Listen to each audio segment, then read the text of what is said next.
आज हम बात करने वाले हैं एक ऐसी परीक्षा के बारे में जिसने ना जाने कितने लाखों लोगों की जिंदगी बदल दी है और अब टेक्नोलॉजी इसके पूरे मायने ही बदल रही है, हमेशा के लिए।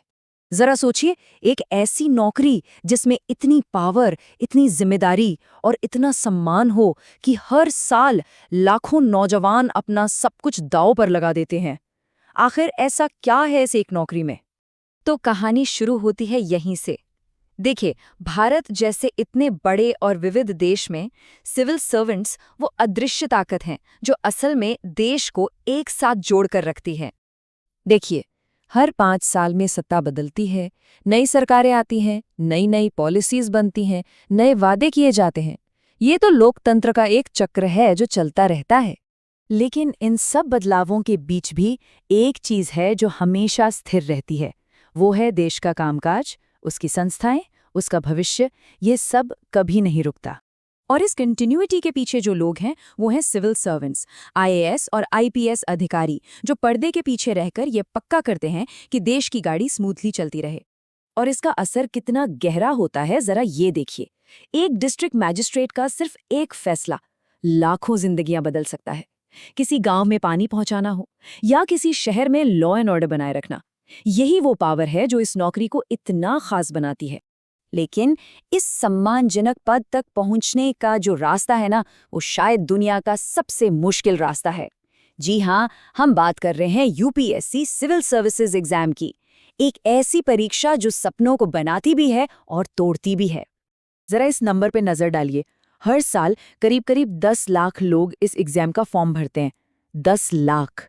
ये एक ऐसा सपना है जिसे इतने सारे लोग एक साथ देखते हैं, लेकिन हकीकत में इसे पूरा कर पाते हैं बस कुछ ही लोग। और उन 10 लाख लोगों में से जानते हैं कितने? सिर्फ लगभग 900 कैंडिडेट्स ही फाइनल लिस्ट में अपनी जगह बना पाते हैं।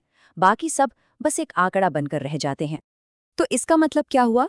इसका मतलब ये हुआ कि सक्सेस रेट 0.1% से भी कम है। ये तो लॉटरी जीतने से भी ज्यादा मुश्किल काम हो गया। और यही इस परीक्षा की मुश्किल का सबसे बड़ा सबूत है। तो सवाल ये उठता है कि आखिर ये एग्जाम इतना मुश्किल है क्यों? सिर्फ नंबर्स की ही बात नहीं है। इसके पीछे और भी कई कारण हैं जो इसे लगभग नामुमकिन सा बना देते हैं। देखिए, सबसे पहली बात तो है इसका सिलेबस। ये इतना बड़ा है किसी महासागर की तरह। स्टूडेंट्स तैयारी शुरू तो कर देते हैं, लेकिन बहुत जल्द वो इस ज्ञान के समंदर में खो जाते हैं। पता ही नहीं चलता कि जाना कहाँ है, कोई डायरेक्शन ही नहीं मिलता। लेकिन अब कहानी में एक नया मोड़ आ रहा है। तैयारी के इस मुश्किल सफर में एक नई स्ट्रैटेजी सामने आई है। एक ऐसी स्ट्रैटेजी जिसने एक टॉपर को जन्म दिया। तो मिलिए अनुज अग्निहोत्री से, ऑल इंडिया रैंक 1। और खास बात क्या है पता है? वो एक मेडिकल स्टूडेंट थे और अपनी इंटर्नशिप के साथ साथ उन्होंने इस मुश्किल एग्जाम की तैयारी की।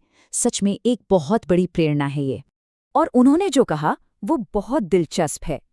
उनके मुताबिक एक स्ट्रक्चर्ड ऑनलाइन गाइडेंस ने उनकी तैयारी को काफी आसान बना दिया। ये बिल्कुल ऐसा था मानो उनके पास हर समय एक पर्सनल ट्यूटर मौजूद हो। अनुज की कहानी ना एक बहुत बड़े बदलाव की तरफ इशारा कर रही है, एक डिजिटल क्रांति जो यूपीएससी जैसे मुश्किल एग्जाम्स की तैयारी के तरीके को पूरी तरह से बदल रही है, और शायद एजुकेशन के भविष्य को भी। अब जरा इस तुलना को देखिए, ये बहुत कुछ साफ कर देती है। पहले क्या होता था? स्टूडेंट्स को 1.5 से 2 लाख रुपए की भारी भरकम फीस देनी पड़ती थी, बड़े शहरों में जाकर रहना पड़ता था। लेकिन अब ऑनलाइन प्लेटफॉर्म्स की वजह से देश के बेस्ट टीचर्स से घर बैठे बहुत ही कम खर्च में पढ़ा जा सकता है। और ये सिर्फ सस्ता नहीं है, बल्कि कहीं ज्यादा सिस्टमैटिक भी है। Live classes, structured courses, practice के लिए टेस्ट सीरीज, तैयारी का पूरा रोड मैप, सब कुछ एक ही जगह पर मिल जाता है। ये बिल्कुल ऐसा है जैसे किसी ने सफलता का पूरा नक्शा हाथ में थमा दिया हो। तो ये सब हमें कहाँ ले जा रहा है? हम तैयारी के एक नए दौर की शुरुआत देख रहे हैं। एक ऐसा दौर जहां टेक्नोलॉजी ही सफलता की चाबी है। यहाँ सबसे बड़ी बात समझने वाली ये है कि टेक्नोलॉजी के वजह से इन हाई स्टेक्स एग्जाम्स की तैयारी अब एक फिजिकल जर्नी नहीं रही। मतलब एक शहर से दूसरे शहर जाने का झंझट खत्म, बल्कि ये एक डिजिटल जर्नी बन गई है जो ज्ञान की पूरी दुनिया को बस आपकी उंगलियों पर ले आती है।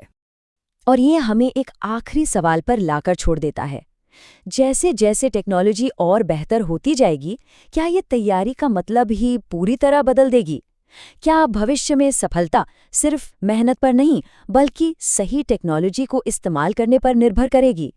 और अगर ऐसा है, तो इसका हमारे समाज के लिए क्या मतलब होगा?